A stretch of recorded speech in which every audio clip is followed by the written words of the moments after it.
Hello viewers. So yesterday, the U.S. Supreme Court struck down Roe v. Wade, paving the way for the more conservative U.S. states to allow abortion to be illegal again. My thoughts are that the U.S. is just going so far backwards, I don't think it'll be able to recover. I think it's clear these social conservatives on the Supreme Court of the U.S. could use this to overturn other rights like same-sex marriage, or continue to overturn reasonable gun legislation, or a host of other issues.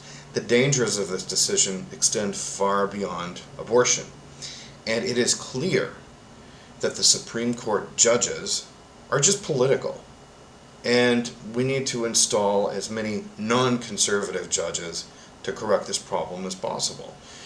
And this ruling won't change the fact that women will still get abortion, whether it's legal or not. It's trying to make something illegal, again, that can't be controlled in the courts. So, to me, abortion has never been a heated issue. It's merely a medical procedure. It's a medical procedure, and I support the free exercise to those services. That's it. I've never understood this passion of the anti-abortion movement. I mean, they say they're pro-life, and they say they're protecting the unborn child, but you want to know the truth. I have known many social conservatives in my life. They say they're pro-life, but when a baby comes out of that womb, they don't want publicly covered, guaranteed medical procedures for all new babies with free vaccinations, for example, regardless of income.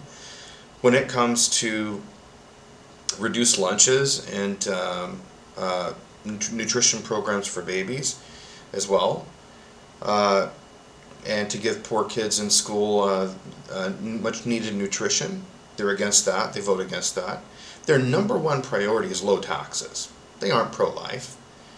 When it comes to paid leave for new mothers and fathers to take time off to nurture a new baby, conservatives are against that. Guaranteed paid sick leave on a job to take care of yourself or your family members, they're against that. Look, this list could go on and on and on and on. I'm not going to do that. These anti-abortion activists don't really pay much attention to facts anyways. They're not fact-based people, they're emotional. Look, my point is that I may live in Canada today, but when I go back to the US and I scope up the social realities there, and I just scope them out, I realize something's a little off. Always has been. That's why I left the US. There's this socially backwards nonsense that is just off-putting to me. I mean, here you've got an activist group of people. They take a medical issue like abortion and they hyperbolize it. They make it something it isn't.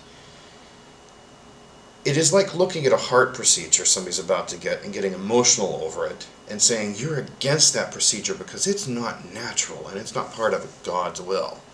Therefore, you invest huge emotional baggage into it because of your socially conservative and backwards personal beliefs, because it's not part of God's plan. To me, this anti-abortion activist garbage is really not any different from that. I mean, and my final word is this. Let's not let this backwards garbage happen here in Canada. We have some pretty socially backwards conservatives here too. It's not as big of a presence, but we have them. And we need to fight tooth and nail to ensure they aren't going to have the same kind of success in taking society backwards as the Americans. And that's it. That's my word of overturning Roe v. Wade.